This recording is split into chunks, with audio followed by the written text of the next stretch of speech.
Кутмадуу таңыздар менен дагы бир урматтуу биздин сүйүктүү теле көрүүчүлөрүбүз студиябыз меймандары менен тааныштыралы.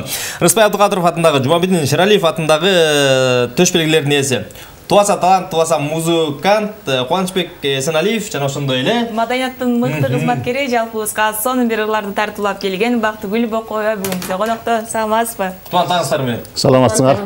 Сактарыңыздар жакшыбы? Жакшы манай менен келип калдык. Силер дагы таң атпай сүйүүнөн баштадыңар эле, биз дагы сүйүү менен биз дагы баштадык. Жүрөктө ар дайым сүйүү болуп турган жакшы го. Жакында элеке мынакей өзүңүздүн дагы чай концертиңизди бердиңиз. Кандай деңгээлде өттү? Өзүңүздүн ойлогон оюңуздай болуп чыктыбы? Кандай болду ошол жөнүндө айтсаңыз? Эми азыр ушу шартка байланыштуу, биздин мына аппаратка байланыштуу көбүнчө эле ушул залга көрүүчүлөр топтошуш бир аз кыйынчылыкка туруп атат. Анан чай концерт эле жакшы экен. Мага жакты. Биринчи жолу чай концерт бердим. Себеби эл менен жакындан баарлашып, анан баягы жеңил бандай өтөт экен да. Эркин өтөт экен. Анан ал жакта дагы албетте оркестрдин коштоосунда болду. Жандуу музыканы ушундай сагынып калыптыр биздин окуучулар. Анан Болот Эргеев атындагы Арашан фольклордук ансамбльден баштадым. Андан кийин анан ошо акырын өзүнүн баягы эстрадагы жамаатында дагы анан аягында классика менен бүттүм. Элдер кеткиси келбей, эмнеге бүттүрүп коесуң деп, сааттын жебеси уже 11:30-12 болуп атат. Кеткиси келбеди. Мен айттым, таң атышан деле отура беришмек депчи, себеби баягы музыканын күчү, анан жандуу музыканын күчү мындай элдерди тез эле бүтүп калдыбы дегендер да болду да. Анан мен ойлоп атам, мындай концерттерди берип туруш керек экен деп. Жакшы. Канчагай, сиз кандай жүрөсүз? Мен абдан жакшы. Ошентип Бакула карындашым ака барып келбейлиби? Барып келбейли деди. Ака деди. Барып келбейли деди. Анан майлы деди. Барып келди. Кутманды таңыңыздар менен, урматтуу теле көрүүчүлөр, саламатсыздар. Ошо сиздердин эфирге тунук эфирге алайын, ушинтип эле бизди тамашага алып чакырып эле, ушинтип чакырып турсаңар бул жакшы, абдан таңкы элдердин дагы маанайын көтөргөнгө ошо Бактыгүл экөөбүз келип калдык, карындашым экөөбүз. Анан чакырганыңыздарга рахмат. Эмитен айтып коеюн, аны да кезек сөз өтүбей калабы. Бул сөз берчү эмес. Мен ушул жерде бүгүнкү теманын алкагында суроо бергим келип турат агай сизге. Дагы бир сүйлөтүп калайынчы. Сизде досторуңуз же болбосо сиз неберелерди, балдарды кантип өзүнүн атынан эмес, кантип эркелетип чакырасыз? Бул Мисалы үчүн сизде атыңыз Кубаныч, досторуңуз, инилериңиз, байкелериңиз эмне деп эркелетип чакырат? Мени Куке деп коет. Анан заманбапка окшош турайын деп кээ бирөөлөр тиги крутойлук болуп көрүнөйүн деп же Куба деп коюш. Эми возрастта мени Куба деген элестет. Окшошпой калат дейсизби? Мен болсо жанагы бул сөз сиз эмеден улам берип калдыңыз го, Бакуля деген. Бүгүнкү темабыз ошондой. Тема ошондой. Мен темага жараша Кызыктар деген теманын акырында сүйлөшүп атабыз. Бул адамдарга мындай псевдоним деп коебу, Кайман аты деп коебу. Мен Кайман аттарды кулайырганда коем да. Мисалы үчүн өзүмдөн алайын. Кичүү кызым бар, Анара деген кызым бар. Аны Чона деп коем. Эл болсоңор түшүнүп алгыла. Hiç hoşlaşmaydı da. Көрдүңөрбү? Башык барма, бүгүнкү чейин Чона деп коем. Туугандарым да Чона деп билет. Кээ бирөөлөр түшүнүп айтат же түшүнбөй деле Чона деп, Кубаныч байкем Чона деп кое беренде. Ошентип кое берет. Аны мааниси кандай? Мааниси эркелетип аткан, айткандан чыккан сөз да бул өзүчө. Элиза деген кызым бар. Аны Кюза деп коем, өзүм түшүнөм. Бирге тамгасы Элизанын ичиндеги дегенде Элка, Лика, Мика деп койсоң, Эля деп койсоң жарышат да. Аны Кюза деп коем. Анан мен Кайман атты кулайырганда мен атам раматыда ушундай болчу. Теге мындай аябай Кайман аттарды коюп эркелетип балдарын ошондой кылчу. Анан ансарында мен да ошо киши тартканбы. Мына бүгүнкү күнгө чейин ал кызым уже 30-та, Кюза дейм. Менден башкалар бар теңин атынан айтышат. Элзок деп коюшат, Элка деп коюшат, Эля деп коюшат, Элиза дешет. А мен Кюза дейм. Жеңемдин Кайман аты кандай? Жеңеме коркот. Коркпойм. Жеңеңдин Кайман аты эме тиги жалгыз кыз, анан бир туугандардын бар тең эле аты Сагынбүбү да, Сагын да. Сагынып жүрүп койгон экен, өзүнөн улуу 5-6 бир тууган агасы бар, андан кийин 2 иниси бар, анан ортодо жалгыз кыздан ошон үчүн үйдөгүлөр деле, айылдагылар деле ак кыз деп эркелетип коюш экен кичкийинде. Анан кийин чоңойгондо Сашка деп калды. Сашка деп кое болсо боло берет. Ал анчалык деле кайманага кирбейт. Эми ошол эле мен анан элдерди дагы башкаларды дагы ошентип эметип коем, тиги жанагындай Кайман аты менен айтып коем да, мындай өзүм коюп алам. Эми анын баарын санап отурганда мындай элдин баарын ошентебиз го, баарыбыз тең эле. Бактыгүл, сиздерде кандай? Мени достор Баха деп эркелетип коюшат да. Анан эми достор эле Баха дебей, азыр чоң-чоң Кыргыз Республиканын эл артисттери дагы Бахага аттады. Анан бир эле досум, Элмира деген досум, ушу Көкөлүн театрда иштейт. Ошол Батя дейт. Батя дейт. Батя деп башкача айтып кеткен да? Анан мен бала чакта Бакы деп, азырга чейин Бакы деп эркелетем. Мен дагы өзгөчө Бакуля деп өзүм жептим. Бакуля деп сиз айтасыз Бакуля деп. Мен айткем. Ана ушундай аттар болор. Окшошот да меникичи. Бактыгүл эже, Кубаныч агай, ушул жакшы маанайды дагы жакшы бийиктикке жете элели дагы бир жагымдуу чыгарма аткаралы, кандай дейсиздер? Жакшы болот да. Кайсына? Ниетимди өзгөртүү өзүң үчүн деген. Ниеттерди өзгөртөлү керексиздер. Эме табыңды элесиңби? Табыңдан. Эме жаман элеңчи. Жетеби? Кеттик. Жетеби? Жетет. Жетет.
Bakol ya. Azır eme. Üçüncü kupletini azır. Ulantıp ırda perevese ulantıp. Bataryası tügönüp kaldım. Aytpadın da. Jeteybe de aytpadın dedi. Azır ben bunu puytturam eteyim kadar. Bunu men 2, 3, 4, 9, 7, kayra 1 bolçu öyle. 1. Hop. Bunun da bataryası oturup kalmadı. Emmi qanday qildi hocam? Emi rучнойда qo'shilib, qo'l bilan zaratqalab burab qo'yayna buni. Qayerda jot? Ay tugunib qolgan turib. Bilbek.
Efirdeyiz.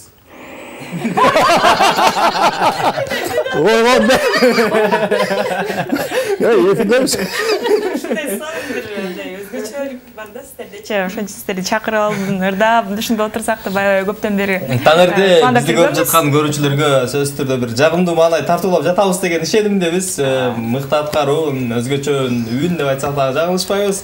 Бактыгүл Бокоева жана ошондой эле биздин мыкты агабыз Кубасан музыкант Кубаныч Асаналиевдин аткаруусунда болду. Чоң рахмат, ыраазычылык билдиребиз. Бакылынча дайым эле мындай ушундай өзгөчөлүктөр бар да сиздердечи. Мурда келип таң нуру шабдан деп ушунчалык сонун ырдап кеттиңиз эле. Бүгүн болсо мынтип Мен ойлоп атпайм, Бактыгүл эже мен буга чейин билген эмес экенмин. Ушул Абдулас Малдыбаев атындагы ошо опера балет театрында иштечү эле, эжекем жакшы эле тааныйт элем. Деп эжем жакшы тааныйт элем. Ана мындай оорусу бар экен деп ойлоп атпаймынбы азырчы. Белги да кармап калат. Men ошон үчүн башында айтпадым да. Бир эле.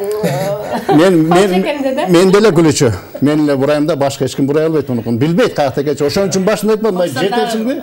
Зарядың жетеби дегенде сурабадымбы? Анан жетет деп анан жетпей албадыбы? Эми жетет эми. Жакшы зарядтарыңыз эле. Ооба, жакшы бурап. Келиңиздер анда дагы бир чыгарып аткарбайлыбы? биринин артынан бирин суранабы? Сардырбек Жумалиевдин сен менин жазылбаган ырларымсың. Жото бүгүн жалаң сүйжөн ырлар болду да. Себебинен.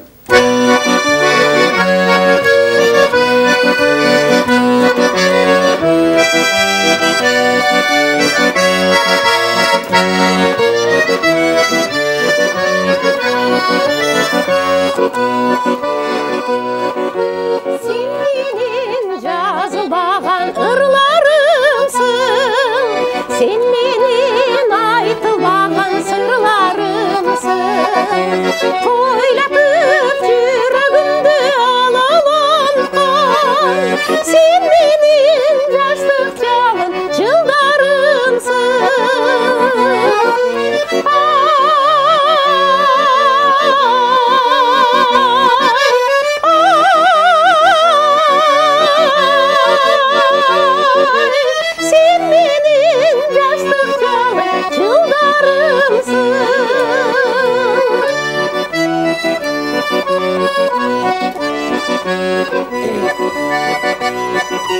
Sen menin көк деңизим çalkıp жаткан, üstünde аққу болып шарда ұшқан. Ең нәзік еркежігім қылдарындай, sen menin geleceğim bakıp açkan.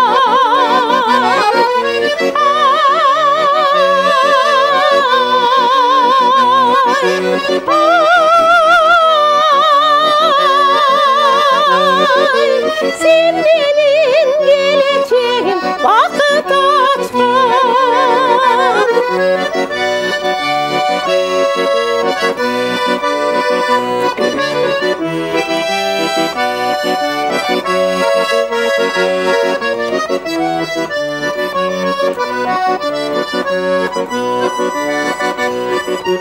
Sen menin ak keterim kalkıp uçkan, sen menin göl bulağım kalkıp жатқан.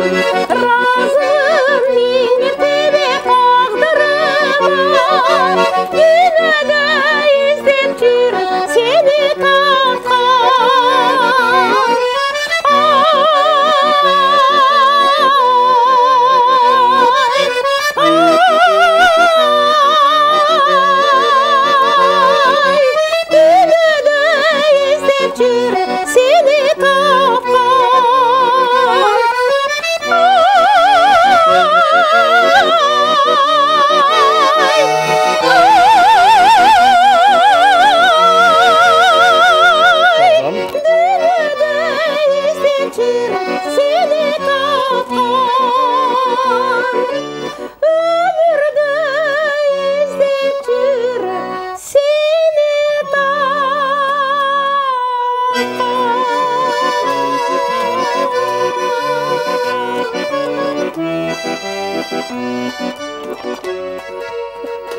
Ай азамат. Өмүрдө издеп тапкан асыл инсандарыбыз ар дайым жаныбыз табам болсун деген жакшы тилек менен биз сапарыбызга карай улайбыз. Көрүп жатканыңыз 5-канал Таңкы 5 программасы. Мынакей Бактыгүл эже, негизи эле жакында эле чай концертиңиз берип өттүңүз. Андан кийин дагы кайсыл жактарга гастролдоп чайындап атасыз? Мына ушул концерттик программаны алып чыксам деген ойлор барбы? Бул ушул программа менен ош жакка деле барса болгудай. Себеби классиканы ушундай жакшы кабыл алып, элдердин жан дүйнөсү да өзгөрүп атат да уже. Анан чакыруулар болот, ошко келип кетпейсизби, коюп кетпейсизби деп.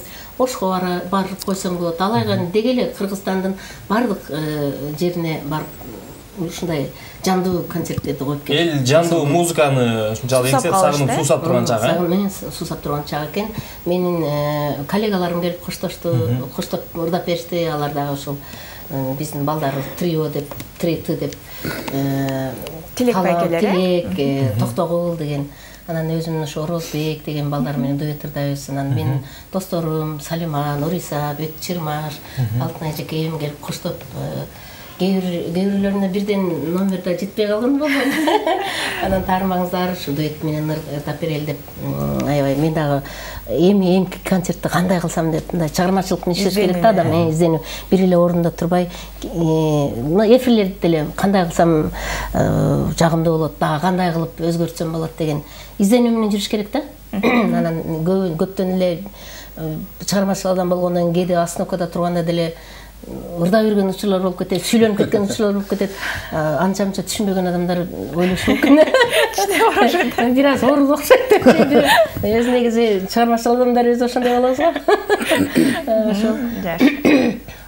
Анан болсо театрда болсо эми сурабасаңар деле өзүм сүйлөй берейин да. Эми театрды эч качан көнүп калган театрымды эч качан унутпайм эми. Себеби театрда баягы бизде академический кылып көнүп калганбыз. Анан ал жакта мен жашоом ал жакчы. Мен театрсыз жашоону элестетиш кыйын да. Азыр эми жаңы ушу биздин Жумакадыр Каниметовдун Ак мөр деген операсын аябай катуу даярдык көрүп жатабыз. Ырчыларыбыздын баары жап-жаш. Болотту дагы ошо Тилек Найманбаев өзү 3 составтан иштеп атабыз. Сталбек Жумшалиев, анан дагы Кытайдан келген бир балабыз ошол болотто аткарып атат. Атын унутуп калыш керек да. Анан Ажирек Момунова кызыбыз, Адия Исмаилова кыздарыбыз Акмөрдө эрде атат. Анан Акмөр десе эле ойлобогула, мен Акмөрдө аткарат деп эле. Сиз кайсы? Акмөр деген өзү ошо лирический сопраналарга жаралган жазылган партияда мен ошол жерде Богонин образын жаратам. Туура эле. Богонеге анын үстүнө сөздөрү менен, кара сөздөрү менен Богонин образын жаратам да. Бул жерде көбүнчө ушул Акмөрдүн өзгөчөлүгү биз баягы неме болгон окуяны ыр түрүндө айтабыз да, бул жерде ыр менен да ырдайбыз, кара сөз менен да айтабыз. Жанагы индийский кинолорго окшоп кетип атып эле ырдап кетишет го. Ошондой сыяктуу. Анан ошол жагынан бир аз кыйынчылык туудуруп атат да. Себеби Сөз жатташтан сөз жаттаган башка, бирок баягы драма актерлорундай кылып сөздү ошондой кылып аткарып, андан кийин образы менен, андан кийин кайра ырдоо бир аз биздин актерлорубузга бир аз, ырчыларыбызга бир аз кыйынчылык туудуруп атат. Бирок биз уже даярданып уже жеткизип койдук деген. Бет ачары качан болот? Бет ачары 17 апрелде болот, кудай кааласа. Андан сырткары Миңжилкыевдин фестивали болуп атат. Князь Игорь, Аида опералары коюлуп атат. Буюрса башка жактан дагы конокторубуз келет. Дүйнөлүк Турциядан, Азербайжандан. Демек дагы асыдагы толтура чоң пландар бар экен. Анда сонун буйруса иликтерди каалайбыз. Бактылжы Кубаныч агай ушинтип сыйлап келип бериңизге чоң рахмат. Дайыма өзгөчө бир сонун эфир кылып бересиздер. Бүгүнкү эфир дагы өтө бир эсте каларлык эфирлерден болду.